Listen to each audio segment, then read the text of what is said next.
ओम शांति। आज बाबा विदेही अवस्था को बढ़ाने के लिए कह रहे हैं। विदेही माना देह में रहते, देह का भान नहीं रहना, चलते फिरते, जैसे देह गायब हो गया है, मैं आत्मा हूँ। या फिर जैसे ये देह एक बॉक्स है, मैं इसके अंदर, मैं ये जो है डायमंड हूँ, ये देह मैं नहीं हूँ। तो ये जो है अभ्यास, ये देह से एकदम अलग फील हो आपको, रियल फील हो कि मैं ये आत्मा हूँ, देह नहीं। ये विदेही अवस्था होती। मैं प्रकाश हूँ, मैं ये स्थूल शरीर नहीं हूँ। तो इसका आने वाले समय में बहुत जरूरत पड़ेगा। एक सेकंड में विदेही स्थिति नहीं होगी तो हम फंस जाएंगे। बाप दादा आज कह रहे हैं, आज पापा बहुत प्यार और भाग्य भी हमारा याद दिला रहे हैं।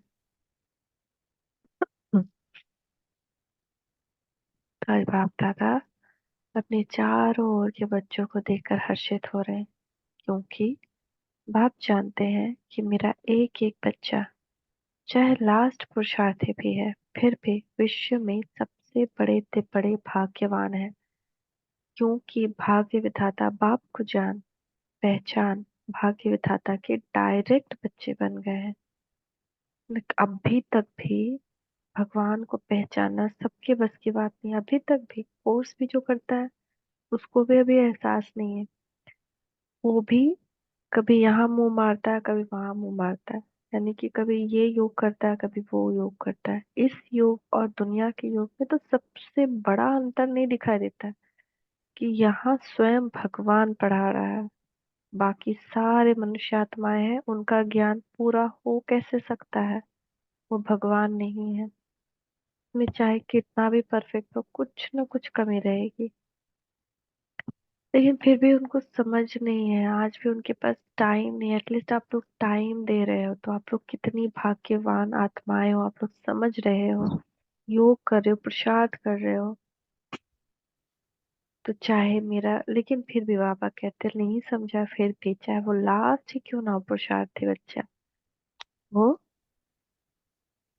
जिसने भगवान को पहचान लिया है। यानी आप सबने भगवान को पहचान लिया है, भाग्य विधाता बाप को जान लिया, आप उनके डायरेक्ट बच्चे बन गए हैं।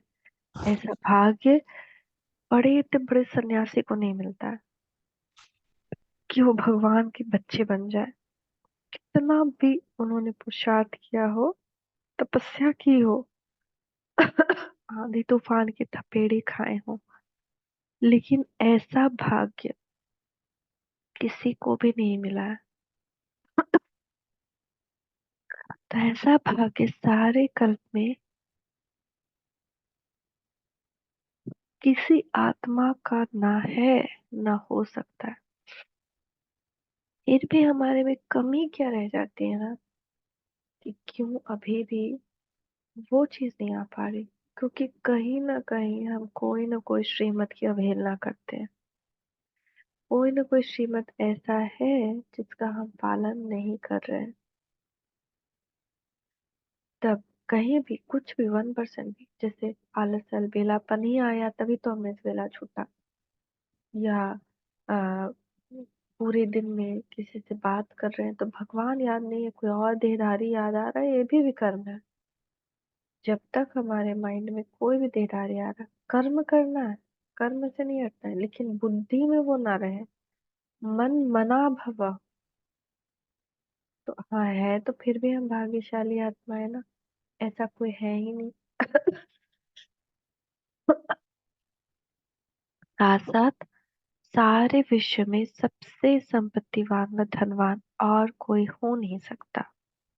हमारे इतना कोई धनवान नहीं जिसको विश्व की सारी शक्ति मिल गई, सारा गुण मिल गया, सर्व सिद्धियां मिल गई। लेकिन वो सिद्धियां, वो शक्तियां काम कब करेगी? जब हम, जैसे डॉक्टर भी, डॉक्टर का जब तक कोट ना पहने, जब तक उसको कोई थिएटर में नहीं घुसने देगा, पहचानेगा ही नहीं कौन है। लॉयर भी लॉयर का ड्रेस पहनता है, जज भी उसका भी अपना, पुलिस भी पुलिस का ड्रेस ना पहने, साधारण हो तो उसको कोई पुलिस नहीं मानेगा। ऐसी हम आत्मा जब तक मास्टर सर्वशक्तिमान की सीट पर सेट नहीं है, जब तक स्वयं को पहचान कर उस स्थिति में स्थित नहीं है, जब तक भी हमारी शक्तियां हमारा बात नहीं मानती है। लेकिन फिर भी हमको मिल तो सब गया, भले हम यूज ना कर रहे हो। भाग्य विधाता मिल गया जिसने हमें मास्टर भाग्य विधाता बना दिया। हमारे हमको अपने कर्म की पेन दे दी, भले हम कर्म अपना लिखे ना लिखे या बुरा ही कर्म अभी लिख रहे हो, लेकिन दे तो सब कुछ दिया। रिचेस तो हो ही गया। तो हमारे इतना धनवान कोई नहीं कि दुनिया की सारे सुख सुविधा हम अपने भाग्य में लिख सकते हैं अपने कर्मों की उस पेन से। चाहे कितना भी पदमपति हो, लेकिन आप बच्चों के खजानों में कोई भी तुलना नहीं है, क्योंकि बच्चों के हर कदम में पद्मों की कमाई है। अगर हमारा एक एक कदम परमात्मा की याद में है, यानी दिनचर्या का एक एक क्षण, एक एक सेकंड परमात्मा की याद में किया हुआ, चाहे साधारण कर्म हो, भले झाड़ू दे रहे हैं लेकिन परमात्मा की याद में दे रहे हैं, तो वो पद्मों की कमाई कर रहा है। इस बात को हमको ध्यान में रखना है ना, पता तो है लेकिन ध्यान में रखना है। 9 खजाने दे दिए, संकल्पों का खजाना। तो संकल्पों के खजाने, एक श्रेष्ठ संकल्प पद्मों की कमाई। तो हम क्यों नहीं हर सेकंड में एक एक अपना हर एक संकल्प श्रेष्ठ बना लें। तो कितने खजाने, समय का खजाना, श्वास का खजाना। हमारी मौत तो कब की हो जाती, लेकिन बाबा ने इस नया जीवन दिया ना, वो जीवन खत्म करके एक इसी जीवन में एक नया बर्थ दे दिया, ब्राह्मण जीवन दे दिया, नई सांसें दे दी, श्रेष्ठ सांसें दे दी। तो सांसों को हम सफल कर रहे हैं, या अभी भी हम अपने स्वार्थ में, लोलुपता में या देहधारियों में गवा रहे हैं। तो सारे दिन में हर रोज चाहे एक दो कदम भी बाप की याद में रहे और कदम उठाया ना, सारे दिन में हर रोज चाहे एक दो कदम भी बाप की याद में रहे वह कदम उठाया, तो उस हर एक कदम में कदम जमा हो गए। तो सारे दिन में कितने कदम जमा हुए, ये हमको अपना देखना है कि हमने कितने जमा किए, क्योंकि ये जमा किया हुआ खाता ही बाद में काम आता है। तो ऐसा कोई होगा जो एक दिन में पद्मों की कमाई करे? ऐसा कोई है जो इतनी कमाई कर ले एक दिन में? किसी को भी ऐसा भाग्य नहीं मिला। इसीलिए बाप दादा कहते हैं, अगर भाग्यवान देखना हो और रिचेस्ट इन दी वर्ल्ड आत्मा देखनी हो, तो बाप के बच्चों को देखो, कितना फकर है भगवान को हम पे। हम भी तो उसके फकर को और ऊंचा उठाएं कि हाँ, मेरे बाप को मुझ पे कितना फकर है, तो हम उसके उतने ही लायक बच्चे बनकर दिखाएं। फील करें वो हमारे लिए क्या फील कर रहा है, हम भी उसके लिए फील करें।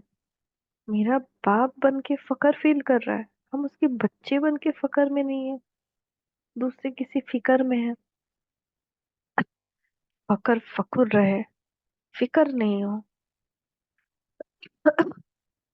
आप बच्चों के पास सिर्फ एक स्थूल धन खजाना नहीं, वो तो सिर्फ धन के साहूकार है। और आप बच्चों के कितने खजानों से भरपूर हैं। खजानों की लिस्ट जानते हो ना? इस स्थूल धन की तो कोई बड़ी बात नहीं, लेकिन आपके पास ज्ञान का खजाना है ना, इतना ज्ञान किसी को पता ही नहीं।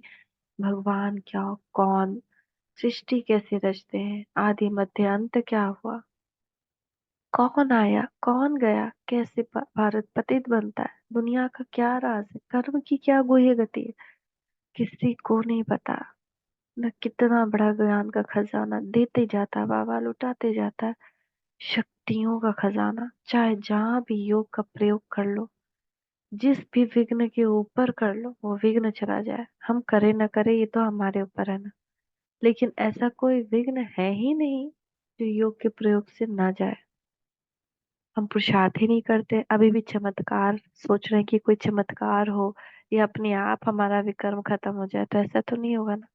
तपस्या यही है।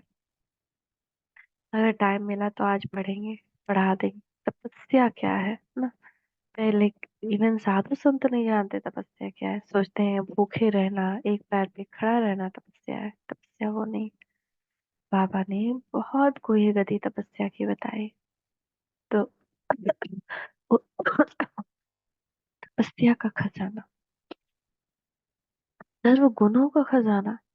36 गुण तो नॉर्मल गुण दे दिए ना, 36 के गुण जिससे भगवान बन जाए, भगवान भगवती हमको भगवान बना देता है, अपनी उपाधि हमको दे देता है, जिससे पूरी दुनिया हमको भगवान मानती है, हमको प्रे करती है। और भगवान कुछ भगवान उन सब को हमारा साक्षात्कार भी करवाता है, भक्ति मार्ग में इतनी सेवा करता है वो।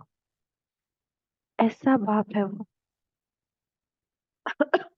जैसे स्कूल में टीचर सोचता है कि बच्चा अच्छा कर रहा है तो बच्चा कर रहा है, लेकिन बैकग्राउंड में माँ बाप उस पे कितना वर्क करता है, कितने पिता कितनी माँ उस पे बैकग्राउंड में वर्क करती है। उसका ड्रेस आयरन कर देना, उसको शूज सॉक्स पहना देना, उसका टिफिन बॉक्स पैक करना, उसके बैग में बस्ता डाल देना, उसका टाइम पे होमवर्क चेक करना। मगर ख्याति कौन पाता है?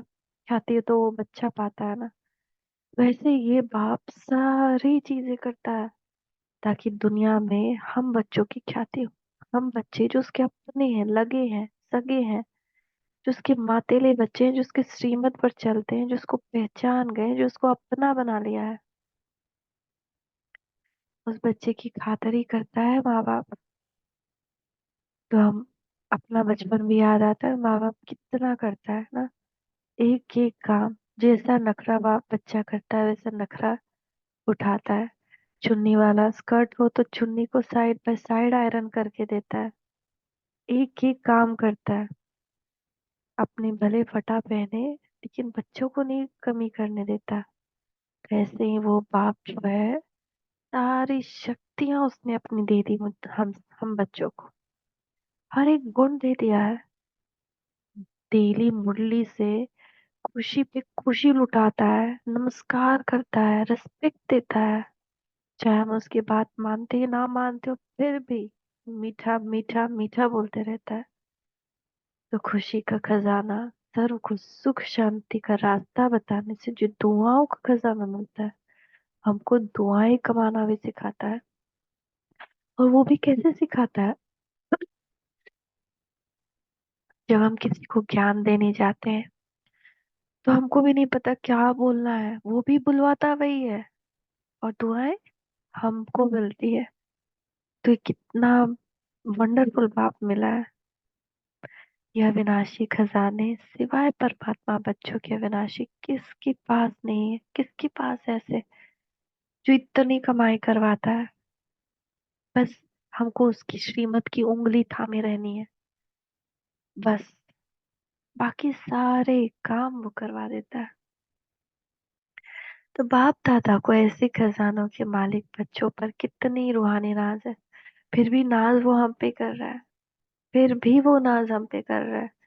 तो कैसा रहम दिल, कैसा निरहंकारी बाप है, प्रेम का सागर है। तो बाप दादा को ऐसे खजानों के मालिक बच्चों पर कितना रूहानी नाज है। बाप दादा सदा बच्चों को ऐसे संपन्न देख यही गीत गाते हैं, वाह बच्चे वाह। और हम क्या गाते हैं कि बाबा ही हमसे सारा कुछ करा रहा, फिर भी हम पे ही नाज कर रहा है। वाह मेरा बाबा वाह, वाह ड्रामा वाह। तो ड्रामा हमारे लिए कितना कल्याणकारी है। इस ड्रामा में हमारा भगवान के साथ रोल है। सोचिए कितना बड़ा हमारा रोल है इस ड्रामा में। आपको भी अपने पर इतना रूहानी नाज अर्थात नशा है ना? क्या हमको है ये नशा कि नशा खत्म हो जाता है, बस मुरली पड़ी चल दी है? नशा रहे कि हमको भी अपने बाप के लिए कुछ करना है, जी जान लगा देनी है। दुनिया में हमको कोई एक दिन का प्यार देता है तो उसके पीछे हम 100 दिन अपना वार देते हैं। कोई इतने महीनों से हमको प्यार दे रहा है, इतने जन्मों से हमारी केयर कर रहा है, जिसका भी हमको पता पड़ा है, और हम उसके लिए कुछ भी नहीं करते। क्या ये सही है? तो हाथ की ताली बजा सकते हो, दोनों हाथ को क्यों तकलीफ देते हो? तो इसमें बाबा ताली भी बजाने कहते हैं शांति से। पहले लौकिक में सब बोलते थे ना एक हाथ से ताली नहीं बजती, लेकिन यहाँ भगवान आकर एक हाथ की ताली बजवाता है। सोचे, एक हाथ की ताली बजाओ। एक हाथ की ताली बजानी आती है? आती है ना? तो ब्राह्मणों का सब कुछ निराला है। ब्राह्मण शांत पसंद है, इसलिए ताली भी शांति की ठीक है। तो यहाँ बाबा हमसे एक हाथ की ताली बजवाता है। तो नशा तो सभी को सदा है भी, और आगे भी रहेगा, निश्चित है। तो बाबा आगे ये एहसास दिलाएगा कि हर एक को बाबा संपूर्ण बना कर छोड़ेगा, चाहे कैसे भी बनाए। कान भी क्यों ना कुछ पकड़ना पड़े, कुछ ऐंठना पड़े। वो ऐंठन क्या होता है? परिस्थिति। परिस्थिति आती है तो हम दौड़ के वो काम करते हैं जो भगवान हमसे कराना चाहता है। लेकिन हम क्यों नहीं उसके उसकी आज्ञा का पालन करके वो काम करें? क्यों हम वेट करें कि भगवान या ड्रामा मेरा कान पकड़े तब हम वो काम करेंगे, तब हम योग करेंगे, तब हम सेंटर जाएंगे? मेरे पास हर एक काम करने के लिए शक्ति है, लेकिन भगवान की मर्यादा का पालन करने की शक्ति नहीं है। क्यों? क्योंकि वैल्यू नहीं है। तो वही कान पकड़ता है ना, जैसे बच्चों को माँ बाप के शब्दों की वैल्यू नहीं होती। माँ बाप दिन भर चिल्लाता रहता है, ऐसे करो, ऐसे करो, ऐसे करो। जहाँ चोट लगती है, दो सिचुएशन में वो बच्चा फिर माँ बाप की सुनता है। पहला, जब उसको खुद उस बात पे चोट लगती है तो उसको एहसास होता है कि मम्मा पापा ने मना किया था, और वो आकर एक्सेप्ट करता है कि हाँ, आपने मना किया था फिर भी हमने किया, अब नहीं करेंगे। ना एक सिचुएशन। दूसरा, जब माँ बाप थोड़ा कान पकड़ता है, तब थोड़ा गुस्सा से, लेकिन डाउन होता है बच्चा। तो ऐसे ही दोनों सिचुएशन आती है ड्रामा में भी हम बच्चों के पास, जब हम भगवान की, अपने पिता की, माता पिता की बात नहीं मानते हैं। जब वो हमें पवित्रता की राह पर चलने को कह रहा है, शुद्धता रखने को कह रहा है, मन वचन कर्म शरीर सब चीज में पवित्रता रखने को कह रहा है, जब हम बात नहीं मानेंगे तो ये दो सिचुएशन हमारे लाइफ में आएगी ही आएगी। इस श्योर है। या तो हमको कोई चोट लगेगी, जिससे हम खुद ब खुद ही सही रास्ते पे हो जाएंगे, या फिर वो हमारी कान पकड़ेगा, है ना? यानी वो तो बाबा देखिए क्या कह रहे हैं। बाप दादा समय के परिवर्तन की तीव्र रफ्तार को देख बच्चों के पुरुषार्थ की रफ्तार को भी देखते रहते हैं। बाप दादा हर एक बच्चे को जीवन मुक्त स्थिति में सदा देखना चाहते हैं। किसे देखना चाहते हैं? जीवन मुक्त। तो सोचे, क्या हम सब जीवन मुक्त बने हैं? क्या सबसे मोह खत्म हो गया है? कि अभी भी कर्म बंधन खींचता है? कर्म बंधन क्या हुआ? कि मेरे बिना कोई काम चल सकता है, फिर भी हम उस काम को पकड़े हुए हैं, फिर भी हम उसको नहीं छोड़ रहे हैं।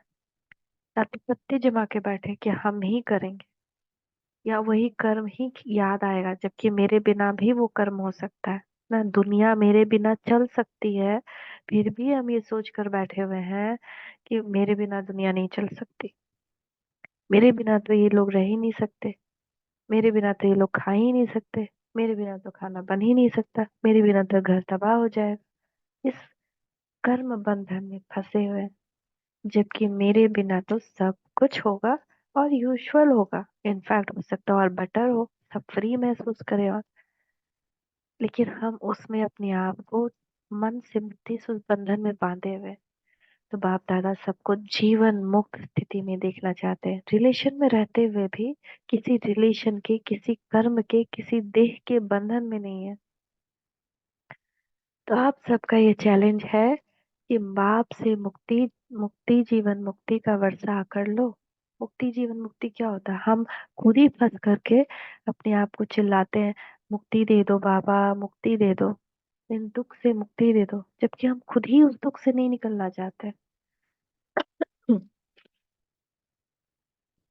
लेकिन आपको तो मुक्ति व जीवन मुक्ति का वर्षा मिल गया है ना, बाबा ने तो दे दिया है ना। कि छोड़ो तो छूटे, छोड़ ही नहीं रहे हो तो छूटेगा कैसे? चिंता छोड़ो, सब कुछ होगा। क्योंकि जो होना है उसको कोई नहीं रोक सकता, और जो होना है उसको हम रोक भी नहीं सकते कि हाँ हम हैं, ऐसे नहीं हो, ऐसे नहीं हो, ऐसे भी नहीं होगा। सिर्फ अपना रिस्पॉन्सिबिलिटी निभाना, डिटैच होकर कर्म किया, कर्म से अलग हो गया, फल नहीं। अभी हम रोटी खाते हैं, रोटी बनाते हैं तो हम सोचते हैं कि रोटी खा भी ले सब। जिसका भूख लगेगा वो खाएगा, जिसका भूख नहीं है वो कैसे खाएगा। कितना भी हम परेशान हो, लेकिन हम सोचते हैं बर्बाद होगा, कल हमको खाना पड़ेगा। बहुत सारी बातें उससे हम अटैच कर लेते हैं। या कोई रोटी खाकर उसको या सब्जी खाकर कहे कि अच्छा नहीं है और छोड़कर चला जाए, फिर हमको कैसा लगेगा। तो हम हर एक चीज में अपने आप को अटैच कर लिए। घर साफ करते हैं तो सोचते हैं घर कोई गंदा ना करे। घर साफ करना मेरा कर्तव्य है। वो किया डिटैच्ड, फिर गंदा होगा फिर साफ करेंगे, वो मेरा कर्तव्य है। ये कैसे सोच ले कि गंदा ही ना हो कभी। दांत आज साफ किए कल गंदा ही ना हो, शरीर आज साफ किए कल गंदा ही ना हो, तो ऐसे नहीं हो सकता है। या फिर हम किसी को अच्छा कर रहे हैं, कोई मेरे साथ अच्छा ही करे, ऐसा भी नहीं हो सकता है। कर्म का कोई कोई गति है।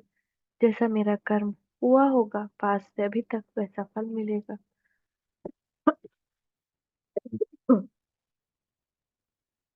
तो सत्युग में या मुक्ति धाम में मुक्ति व जीवन मुक्ति का अनुभव नहीं कर सकेंगे, है ना। वहां पे तो कोई पता ही नहीं है, वहां पे सुख ही सुख है, वहां अनुभव नहीं कर सकते।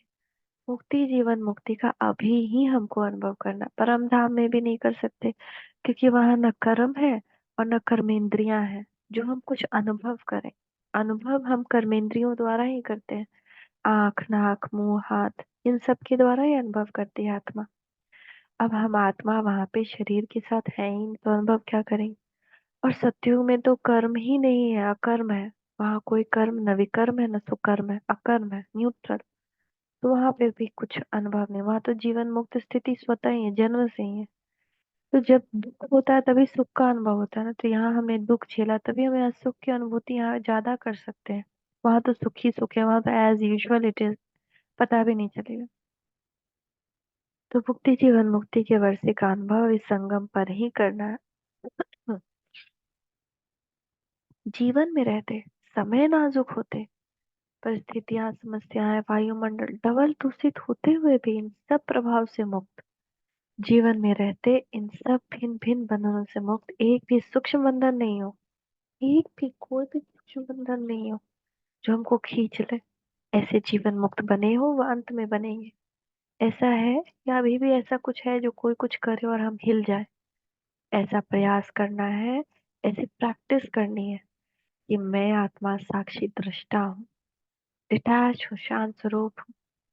अपने शरीर के भोग पर भी डिटैच हो, किसी बात से दुख ना आए। एहसास हो कि हाँ ये सही है या रॉन्ग है, लेकिन उसका दुख या सुख कुछ भी से ऊपर उठ जाए। उसको हर चीज को डिटैच होकर देखे, चाहे लहर ऊपर उठ रही हो चाहे नीचे जा रही हो।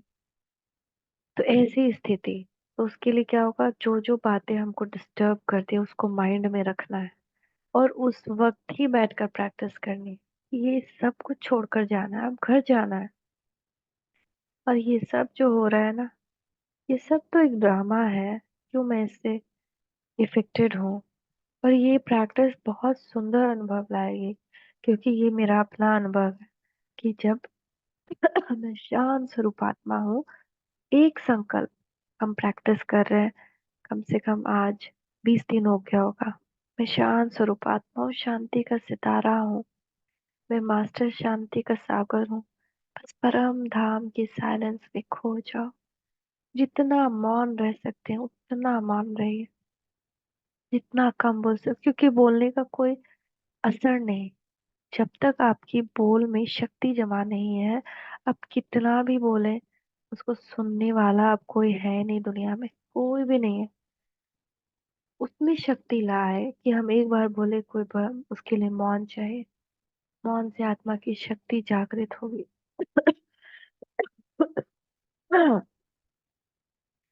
तो एकदम साक्षी हो जाए, एक बार किसी को कोई बात बता दे, सही है गलत, फिर अलग हो जाए।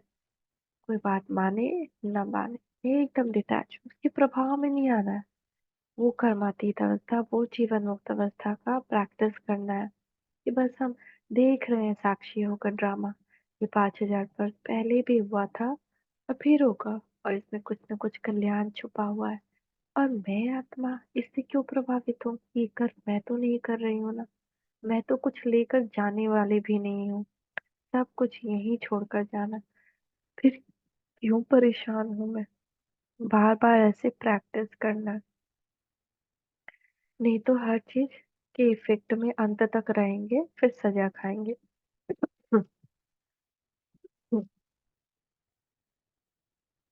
तो बाबा समझा रहे हैं, जो समझते हैं अंत में बनने के बजाय अभी बनना है, वह बने हैं, बनना ही है, वह हाथ उठाइए, बाबा मदद करेगा। सभी ने हाथ उठाया, दोनों में मिक्स हाथ उठा रहे हैं। चतुर है, भले ही चतुराई करो, लेकिन बाप दादा अभी से स्पष्ट सुना रहे हैं। क्या सुना रहे हैं स्पष्ट? ये बड़ा सा हाईलाइट, अटेंशन प्लीज। जब बाबा ये कहता है तो बहुत बड़ी वार्निंग देता है, अटेंशन प्लीज। क्यों? हर एक ब्राह्मण बच्चे को, बाप को बंधन मुक्त बनाना ही है, जीवन मुक्त बनाना ही है, चाहे किसी भी विधि से, लेकिन बनाना जरूर है। इसीलिए अटेंशन प्लीज। जानते हो ना विधियां क्या है? इतने तो चतुर हो ना, तो बनना तो आपको पड़ेगा ही, चाहे चाहो चाहे नहीं चाहो, बनना तो पड़ेगा ही। योगी भी बनना पड़ेगा। अगर स्वयं से टाइम नहीं निकालते हो तो बाबा और सिचुएशन लाएगा, जिससे आप मजबूर होकर, दुखी होकर दौड़ कर आएंगे योग करने। इसलिए उस सिचुएशन का इंतजार नहीं करिए, विघ्न विनाशक स्वयं अभी ही बन जाइए। फिर क्या करेंगे? अभी से बनेंगे ना, आपके मुख में गुलाब जामुन। सबने कहा हाँ बाबा बनेंगे। तो बाबा ने कहा सब आपके मुख में गुलाब जामुन। सबके मुख में गुलाब जामुन आ गया ना। लेकिन ये गुलाब जामुन है अभी बंधन मुक्त बनने का। ऐसे नहीं गुलाब जामुन खा जाओ, ऐसे नहीं करना है कि गुलाब जामुन खा जाओ। बंधन मुक्त का गुलाब जामुन मुख में रहना चाहिए। बंधन मुक्त स्थिति, किसी भी बंधन में नहीं। कोई भी बाहर कुछ भी कर रहा हो, ये शरीर भी यहीं रह जाना है। क्यों हम इफेक्टेड हो? अपनी शांत स्थिति बनानी है, अपनी निर्विघ्न स्थिति बनानी है। विघ्न आए लेकिन वो विघ्न हमको इफेक्ट ना करे, वही मेरी निर्विघ्न स्थिति है। हॉल की शोभा बहुत अच्छी है, एकदम माला माला लगती है। यहाँ से आकर देखो तो ऐसी माला लगती है, ये कुर्सियों वालों की माला तैयार हो गई। अच्छा है, कारने अकारने जैसे अभी कुर्सी ली है ना, ऐसे ही बाप दादा फाइनल समय प्रमाण सीटी बजाएंगे तो जीवन मुक्त की कुर्सी पर बैठ जाओ। बाबा को सीटी बजाएंगे, यानी 1 सेकंड का इशारा होगा। इसीलिए कभी 1 सेकंड में नींद खुले तो उठ जाना, ये भी अपने माइंड को ट्रेन करना। 1 सेकंड का इशारा होगा, और जब बुद्धि क्लियर होगी तभी हम उस इशारे को समझ पाएंगे। बुद्धि में मेरा कोई भी लौकिक है, कोई भी चिंता है, कोई भी मोह है, कुछ भी बात पे हम परेशान हो रहे हैं, क्यों परेशान हो रहे? जो होना है वो होना है। शरीर छूटना है, आत्मा को अपना रोल फिनिश करके वापस जाना है।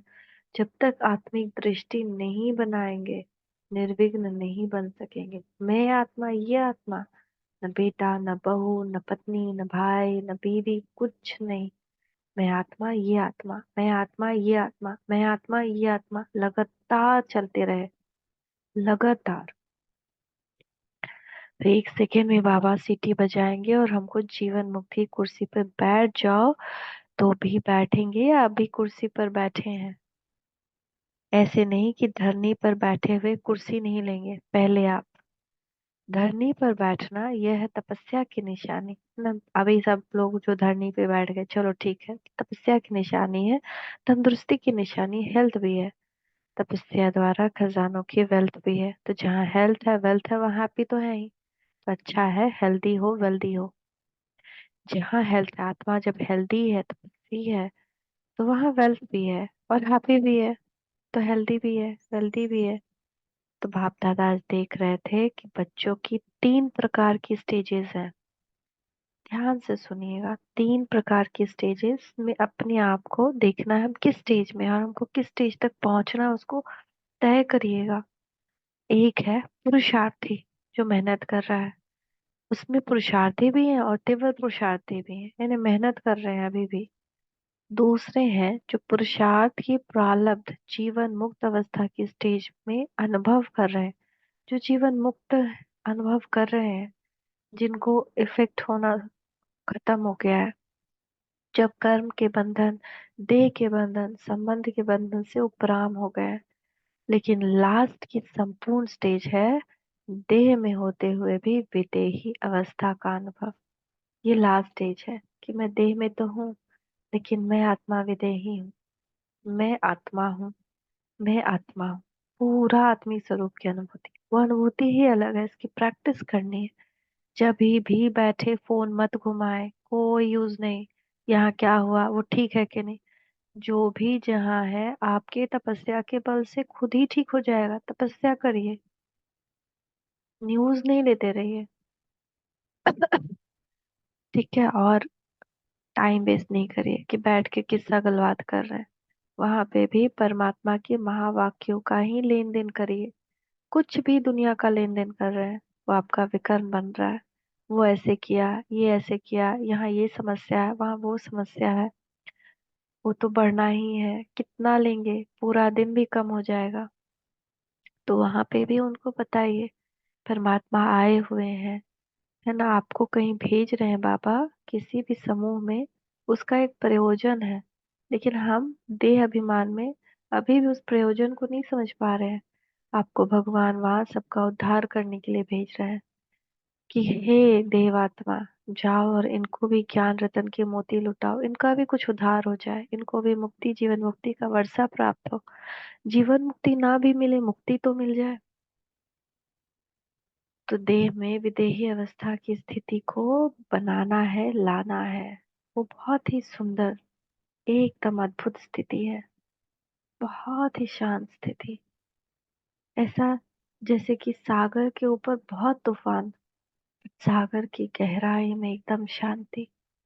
जैसे कि कछुआ अपने आप को अंदर समेट लेता है, और बाहर कितना भी वार हो, अंदर में वो शांत रहता है। ऐसे मैं आत्मा अंदर हूँ शरीर के, विदेही हूँ, शरीर से डिटैच हूँ। न शरीर का रोग कोई इफेक्ट करेगा, न बाहर की परिस्थिति कोई इफेक्ट लाएगी। तो वो विदेही स्थिति में प्रैक्टिस करनी है। एक दिन में कम से कम 3 बार बैठकर करें। तो 3 स्टेज देखिए, पुरुषार्थ की स्टेज में ज्यादा देखे, ज्यादा बच्चों को देख रहे हैं, अभी भी वो पुरुषार्थ की स्टेज में ही है। प्रारब्ध जीवन मुक्त की, प्रारब्ध यह नहीं कि सेंटर के निमित्त बनने की, व स्पीकर अच्छे बनने की, व ड्रामा अनुसार अलग अलग विशेष सेवा के निमित्त बनने की। ये प्रारब्ध नहीं है कि हम बहुत बड़े स्पीकर बन जाए, सबके सामने आ जाए, बहुत प्रसिद्ध हो जाए। ये तो लिफ्ट है और आगे बढ़ने की, सर द्वारा दुआएं लेने की। लेकिन प्रारब्ध है इस जीवन की तपस्या की, जीवन मुक्त, कोई बंधन नहीं हो। आप लोग एक चित्र दिखाते हो ना, साधारण अज्ञानी आत्मा को कितनी रस्सियों से बंधा हुआ दिखाते हो, वह है अज्ञानी आत्मा के लिए लोहे की जंजीर, है ना। हम लोग एक फोटो दिखाते हैं, तो क्या आपको फोटो दिखा रहे हैं।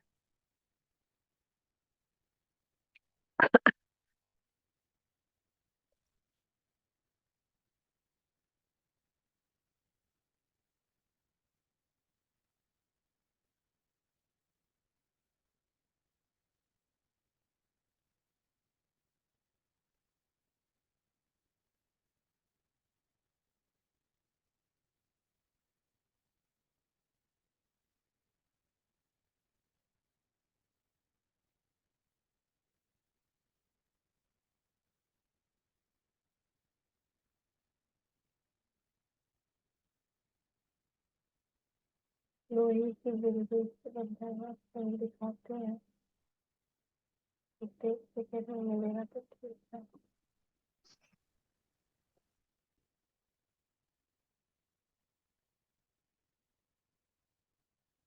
फिर बाद में मिलेगा तो ठीक है। मोटे मोटे बंधन है ना बहुत मोटे मोटे बंधन है और सूक्ष्म बंधन भी है जो दिखाई नहीं देते मगर है। लेकिन ज्ञानी तो आत्मा बच्चों के बहुत महीन और आकर्षण करने वाले धागे, कहीं भी कुछ भी हो सकता है कि कोई एक चीज से हो मेरा कोई लगाव अंदर में जो पता नहीं है, या किसी आत्मा से मेरा ऐसा लगाव हो जो सूक्ष्म हो, जो हमको दिखाई नहीं दे रहा है। लोहे की जंजीर अभी नहीं है जो दिखाई दे देवे, बहुत महीन भी है, रॉयल भी है, पर्सनालिटी फील करने वाले भी हैं, लेकिन वह धागे देखने में नहीं आते। अपनी अच्छाई महसूस होती है, हम सोचते हैं ना मेरा लगाव नहीं है, मेरी अच्छाई है ये, है ना। हम किसी को कॉल कर रहे हैं या किसी के लिए चिंता कर रहे हैं तो मेरी अच्छाई है, कोई लगाव नहीं है मेरा। तो वो भी चेक करना है, कहीं मेरा लगाव तो नहीं है। अच्छाई है नहीं, लेकिन महसूस होता है कि हम बहुत अच्छे हैं। अपनी अच्छाई, उसको लगता है कि हम इतने अच्छे हैं, ये मेरी अच्छाई है, हम बहुत आगे बढ़ रहे हैं। तो बाप दादा देख रहे थे ये जीवन बंध के धागे मेजोरिटी में है, चाहे एक हो चाहे आधा हो, लेकिन जीवन मुक्त बहुत बहुत थोड़े देखे। जीवन मुक्त अपनी स्थिति भी देखिए, अम्मा मरे तो भी हलवा खाओ, बीवी मरे तो भी हलवा खाओ, क्या स्थिति है। कि चाहे किसी की मौत भी हो जाए तो भी हम मेरा ज्ञान में आना ना छूटे, ऐसा मुक्त स्थिति। कि हमको वो मौत मौत नहीं लगे, आत्मिक स्थिति हो कि हाँ चलो आत्मा अपना पाठ बजाकर गई, इतने नष्ट हो वहां। ऐसी स्थिति सिर्फ और सिर्फ आत्मिक अभ्यास से आएगी, विदेही स्थिति से आएगी। मैं आत्मा ये आत्मा, मैं आत्मा ये आत्मा, पूरे दिन करते रहे, एक रटंतु की तरह करते रहे, धीरे धीरे हो जाएगा। तो बाप दादा देख रहे थे कि हिसाब के अनुसार ये सेकेंड स्टेज, जीवन मुक्त, लास्ट स्टेज तो है देह से भी नहीं आ रहे विदेहीपन की उस स्टेज। और जो स्टेज सुना है उसके लिए बहुत बहुत अटेंशन चाहिए। सभी बच्चे पूछते हैं आएगा क्या होगा, क्या करे क्या करे क्या नहीं करे। बाप दादा कहते हैं क्या क्या के चक्कर को छोड़ो, अभी से विदेही स्थिति का बहुत अनुभव चाहिए, क्योंकि बहुत सारी परिस्थितियां आनी है, लेकिन उन परिस्थितियों में भी उपराम। तो हम तो बाबा के बच्चे बन गए। इवन जो साधु सन्यासी थे, कई ऐसे साधु सन्यासी भक्ति मार्ग में हुए जो विदेही थे, जो एकदम नष्टो मुहा थे, जो सामने परिस्थितियों के आने पे भी बिल्कुल अचल अडोल अडिग थे। तो जो भी परिस्थितियां आ रही है आने वाली है उनमें विदेही अवस्थिति का बहुत अभ्यास चाहिए। इसलिए सभी बातों को छोड़, यह तो नहीं होगा, यह तो नहीं होगा, क्या होगा, इस क्वेश्चन को छोड़ दो। विदेही अभ्यास वाले बच्चों को कोई भी परिस्थिति व कोई भी हलचल प्रभाव में नहीं डाल सकती, ऐसी स्थिति चाहिए। ये नहीं होगा कि परिस्थिति नहीं आएगी, लेकिन हमारी स्थिति ये होनी चाहिए कि कोई भी परिस्थिति, कोई भी हलचल हम पे प्रभाव नहीं डाले।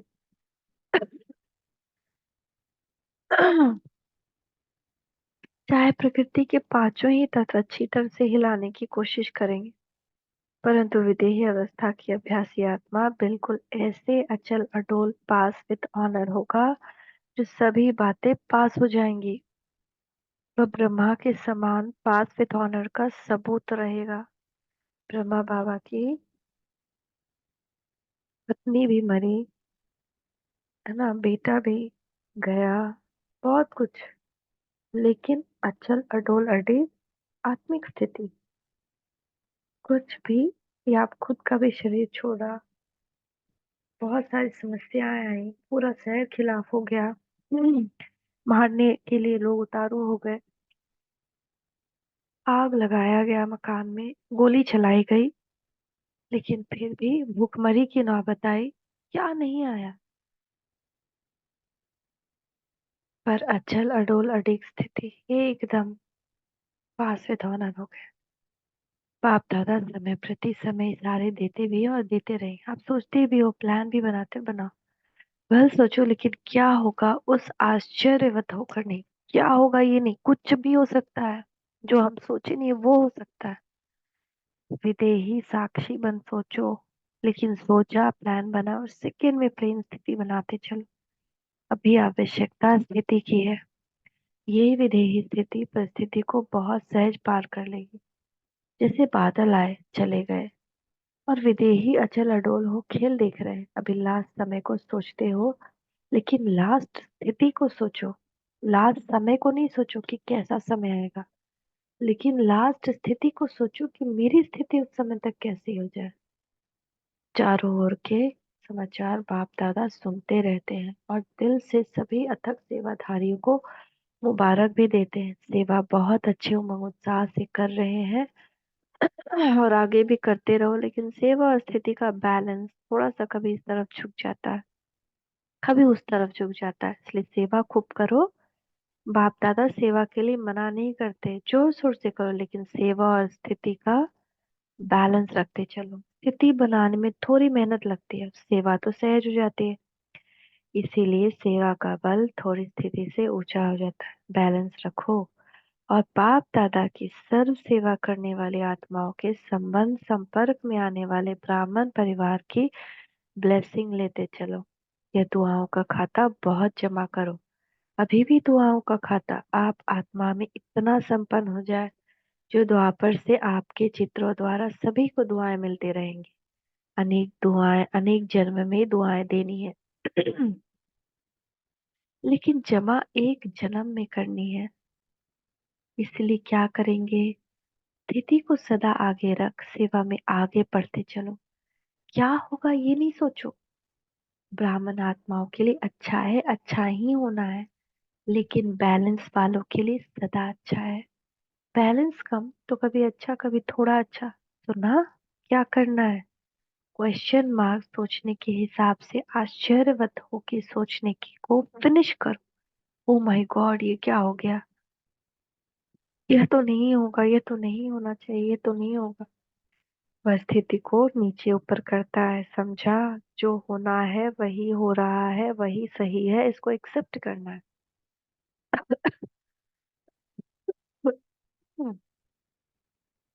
नए नए भी बहुत आए हैं। जो इस कल्प में पहली बार मधुबन आए हैं वह हाथ उठाओ। बहुत अच्छा। बाप दादा नए नए बच्चों को देख खुश होते हैं और बड़े खुशी से बाप दादा वेलकम बच्चे कर रहे हैं। अच्छा है। जो फाइनल समाप्ति के पहले पहुंच गए हो, फिर भी मिलने के समय पर पहुंचे हो, इसलिए पीछे आने वाले अभी भी चांस है आगे बढ़ने का। तो आप लोग गोल्डन चांस ले लो। अच्छा। गुजरात से समर्पण वाली कुमारियों का ग्रुप आया है अहमदाबाद मेले में। कुमारियों का समर्पण समारोह नंबर न- मनाया गया था। वे सभी बाप दादा के सम्मुख बैठी थी। समर्पण तो हुए, बहुत अच्छा हुआ। सेवा भी हुई। तो सबसे सुंदर भाग्य तो कुमारियों का है, और स्पेशली उस कुमारियों को जो भगवान पे समर्पण हो गई। भगवान पे समर्पण हो जाना कितना बड़ा भाग्य है। उसको तो महालक्ष्मी की उपाधि ऐसे ही मिल गई, क्योंकि उसने अपनी सब कुछ समर्पण कर दिया। बस अब बाबा खुद से ही सेवा ले लेगा उससे। इससे बड़ा भाग्य दुनिया में कोई नहीं। और जो माँ बाप ये समझ जाते हैं ना, जैसे कई माँ बाप है जिनको ये समझ आ गई और उन्हें स्वेच्छा से अपनी पुत्री को, अपने पुत्र को समर्पित कर दिया, भगवान के चरणों में समर्पित कर दिया। आहा, सौभाग्य उनका। और सौभाग्य उन आत्माओं का जो समर्पित हो गई। इतना बड़ा दान, कन्यादान, ये सच्चा कन्यादान है कि भगवान को समर्पित कर दिया। वो कन्यादान से पुण्य नहीं मिलता है, इस कन्यादान का पुण्य है। सब समझते हैं ना कि उस कन्यादान से मोक्ष की प्राप्ति हो जाती है। नहीं, इस कन्यादान से मोक्ष की प्राप्ति होती है। इसका यादगार वो स्कूल में दिखा दिया है। शिव को पति बनाया और उसमें भगवान, उसमें माता पिता, उसके लौकिक माता पिता ने उसका कन्यादान कर दिया, सहयोग दे दिया।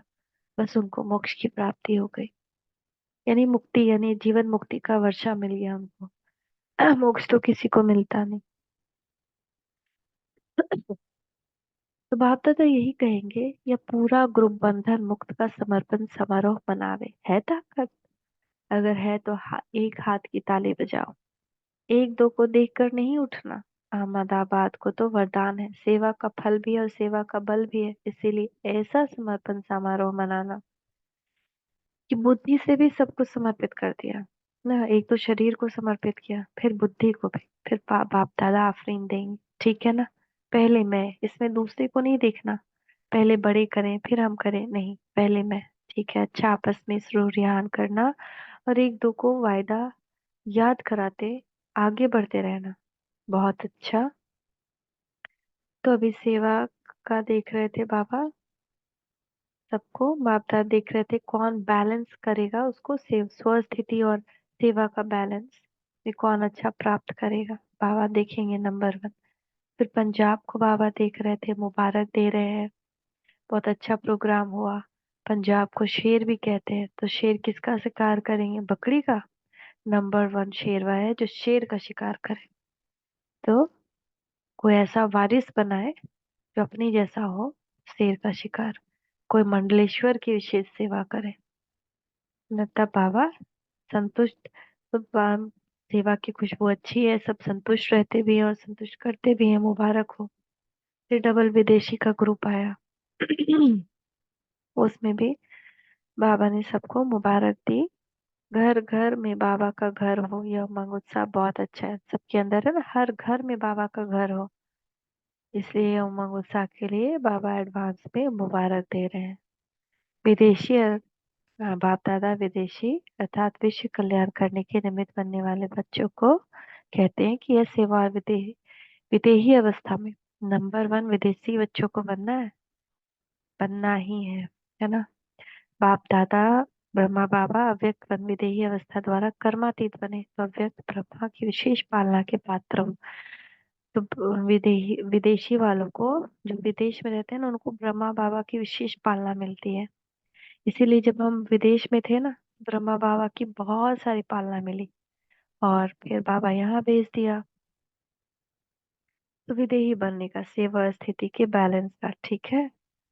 तो बाप दादा यह नहीं सोचते देखेंगे सोचेंगे, नहीं, करना ही है।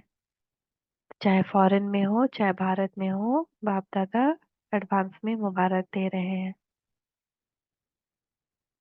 फिर हॉस्पिटल में ट्रस्टी हैं, तभी डबल ट्रस्टी हो, प्रवृत्ति में ट्रस्टी, दूसरा हॉस्पिटल में ट्रस्टी। तो हॉस्पिटल की भी ट्रस्टी तो जीवन में भी ट्रस्टी। सबकी सेवा कर रहे हैं, दुआएं ले रहे हैं। सेवा का चांस लेना यह है चांसलर बनना। और चांसलर नहीं, रूहानी यूनिवर्सिटी की चांसलर है। अच्छा है। फिर ऑस्ट्रेलिया का बहुत सुंदर प्रोग्राम दिखाया गया।